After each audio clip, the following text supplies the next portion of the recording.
families bought the same life insurance policy on the same afternoon. Same carrier. Same $750,000 of coverage. Same health class. Same premium down to the dollar. They live 4 hours apart on a highway that crosses exactly one state line. If that insurance company ever failed, one of those families would be protected up to $500,000, the other up to $300,000. $200,000 of difference on identical policies. Neither family knows, and unless you have gone looking for it, you do not know the number on yours either. Nobody told them, and the reason nobody told them is not the reason you are assuming.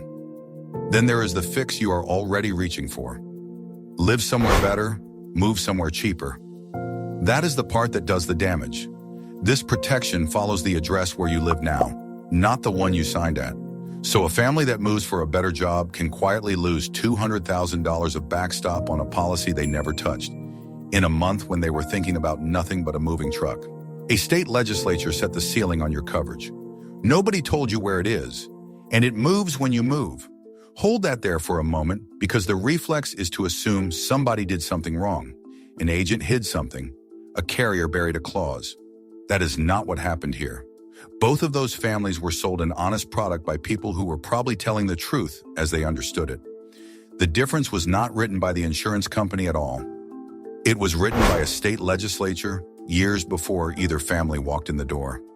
And it applies to your policy right now, whether or not you have ever heard the phrase that describes it. So here is the real question this video is going to answer. Not is insurance a ripoff? You have heard that one. The question is narrower, and it is far more uncomfortable. How much of what you pay and how much of what you are actually owed is being decided by a border you crossed on a map and never thought about again? Start with the part you can already feel, because there is a version of this that shows up in your bank account every single month. In July of 2026, LendingTree published a study on what share of a household's monthly housing costs goes to home insurance. Not the premium in isolation, the premium as a slice of everything you spend to keep a roof over your head, mortgage, taxes, insurance, the whole number. Nationally, that slice is 8.5%. On an average total housing cost of $2,354 a month, that works out to about $200 a month going to home insurance, $2,400 a year. That is the average. The average is not what anybody actually lives in. In Nebraska, home insurance eats 19.4% of monthly housing costs, almost a fifth. In real money, that is $413 a month. In Oklahoma, 17.6%. In Texas, 14.4%. Or $331 a month. Now go the other direction. In Hawaii, that same slice is 2.1%. In Vermont, 3.2%. In California, and this one surprises people who assume California is expensive at everything, 3.8%. Sit with the spread for a second. 19.4% in one state, 2.1% in another. That is not a rounding difference between neighbors. That is one household spending 9 times more of its housing budget on the same category of protection as another. And the dollar version is worse than the percentage version. A Nebraska household paying $413 a month is paying $213 a month more than the national average. That is $2,556 a year, every year, for the same basic thing. A promise that if the house is destroyed, somebody rebuilds it. Hold that number over a normal length of homeownership. 30 years at $2,556 a year is $76,680.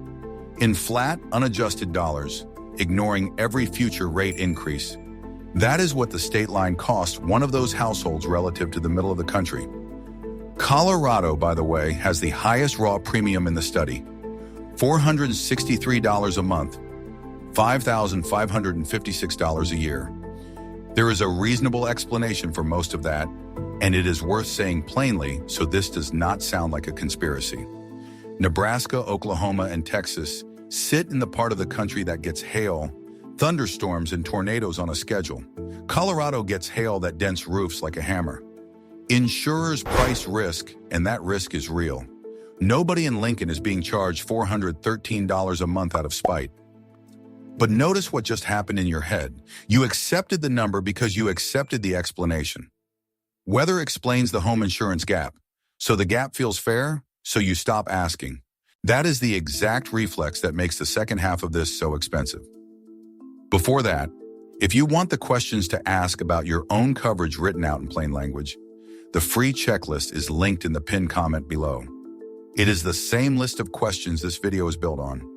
Now, home insurance is the version of this you can see. It arrives as a bill. It has a number on it. You can shop it, complain about it, switch carriers over it.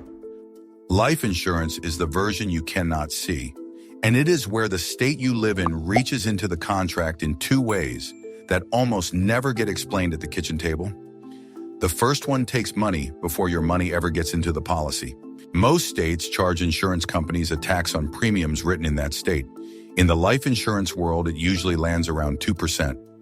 Texas at 1.75%, Arizona at 1.7%, Minnesota at 1.5%, New York with a floor of 1.5% and a ceiling of 2% of taxable premiums. The legal maximum across the country runs to about 4%. That tax is levied on the carrier, not on you, and carriers do what every business does with a cost of doing business. They build it into the price of the product. Where it stops being abstract is annuities. Take a single premium of $250,000 going into a non-qualified annuity, money that has already been taxed, going in to generate income later. In Nevada, the state premium tax on that is 3.5%, $8,750. In California, 2.35%, $5,875. In Maine, 2%, $5,000. South Dakota, 1.25%, $3,125. Florida, West Virginia, and Wyoming, 1%, $2,500. And in roughly 43 states, the state premium tax on that same $250,000 is zero. Same product, same carrier, same $250,000. In one state, $8,750 comes off the top before the contract starts doing anything at all. In most states, nothing does. There is a wrinkle inside the wrinkle. California drops its rate from 2.35% all the way to 0.5% when the contract is funded with qualified money, an IRA or a 401k rollover. Nevada, Wyoming, and South Dakota charge zero on qualified retirement annuities. So in some states, the answer to how much does the government take before this begins depends not only on where you sleep at night, but on which account the wire came from. Almost nobody has that conversation before signing. That is the money going in. Now the harder half, the money coming out. Here is the thing most people have simply never been told. If a life insurance company fails, your policy is not backed by the federal government. There is no FDIC for life insurance. What exists instead is a state guarantee association, one in every state, funded by assessments on the other insurers licensed to do business there, and created by that state's own statute. And because each one is created by its own state statute, each one has its own limit. In most states, roughly 40 of them, Nebraska and Texas included, the Guarantee Association covers a life insurance death benefit up to $300,000. In Connecticut, Minnesota, New Jersey, New York, Utah, and Washington, that limit is $500,000. Cash surrender value is typically capped around $100,000. Annuity benefits usually run around $250,000, with Connecticut again higher at $500,000. Go back to the two families, $750,000 of coverage each. In a $300,000 state, $450,000 of that death benefit sits outside the Guarantee Association's protection. In a $500,000 state, the exposed amount is $250,000. $200,000 of difference. Same premium, same carrier, same signature on the same day. So why did nobody tell them? This is the point where the story usually turns into an accusation, a lazy agent, a carrier hoping you would not ask. That is not what is going on, and the real answer is stranger than the accusation. In 2009, the National Association of Insurance Commissioners, the body that drafts the model legislation most state insurance codes are built from, published Section 19 of its Model Act 520. The language is not subtle. No person, including an insurer, an agent, or an affiliate of an insurer, may make, publish, disseminate, or circulate any advertisement that uses the existence of the State Guaranty Association for the purpose of sales, solicitation, or inducement to purchase insurance. Most states adopted a version of it. Washington has it written into statute directly. North Carolina has it. It is one of the more consistently adopted provisions in the entire model.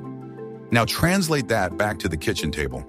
The agent sitting across from those two families was not merely failing to mention the Guaranty Association. In most states, that agent was prohibited from using it as a reason to buy, not discouraged by a compliance department, prohibited by the insurance code of the state itself. And there is a real logic behind it, which is worth stating fairly. Regulators did not want a safety net converted into a sales pitch. If agents could lead with, "Do not worry about this company's balance sheet, the state has you covered," then the weakest, cheapest, most fragile carrier in the market becomes the easiest one to sell. The rule exists so that people choose an insurer on the strength of the insurer.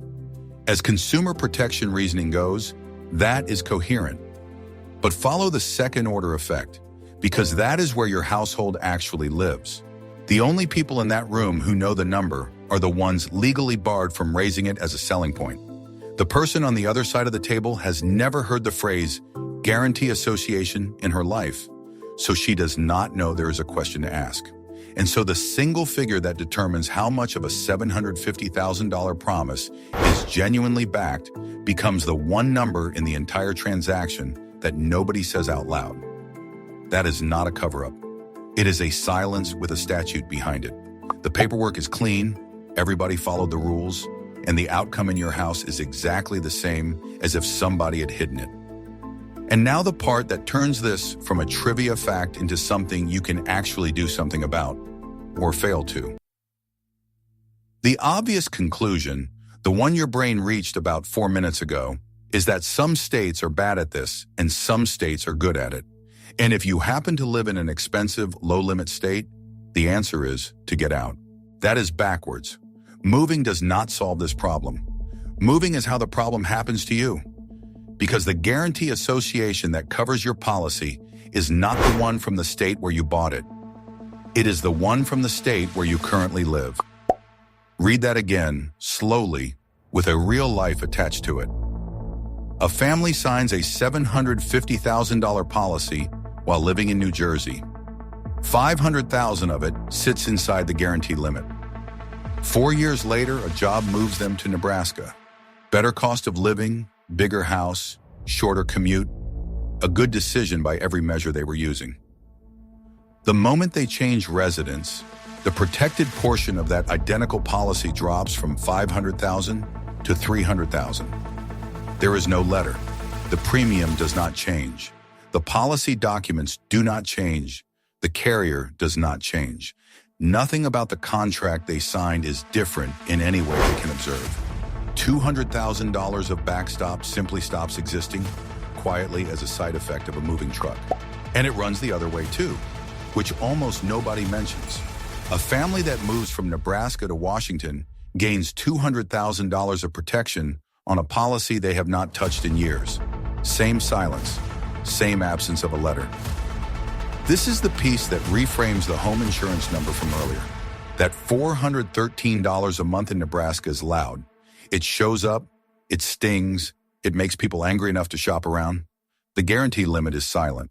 It costs nothing, announces nothing, and is invisible until the one day it matters, which is the day a carrier becomes insolvent and a family that is already dealing with a death finds out where the ceiling was. Which one do you think gets checked more often? So, put the mirror where it belongs. Do you know the Guaranty Association limit in the state you live in today? Not the state where you signed, not the state on the agent's business card. Today. Was the size of your policy ever chosen with that limit in mind? Or was the number picked from a rule of thumb, 10 times income, something a calculator on a website produced in 11 seconds? Have you moved since you bought it? And one more, because it is the one that connects both halves of this video. When you moved, did anyone reprice the risk around your new address?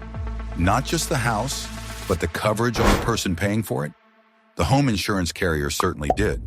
They repriced you the day the new policy was written, and you found out immediately because it arrived as a bill. Nothing repriced the other side. Nothing had to.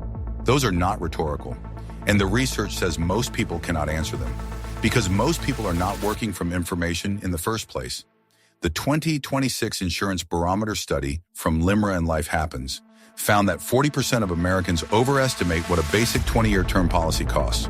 48%, nearly half, admitted their estimate was a gut feeling or an outright guess. Among adults under 30, only 4% got the annual premium right. 4%. That is the actual condition of consumer knowledge in this category. Not people are choosing badly. People are guessing and then living inside the guess for 20 or 30 years.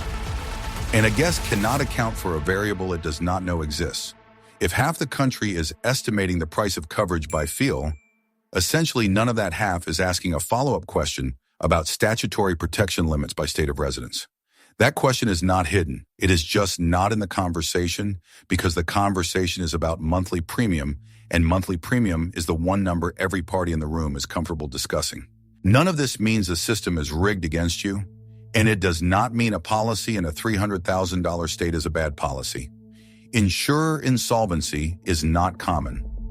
Guarantee associations exist precisely because states decided this backstop should be there, and in many cases they have worked as designed.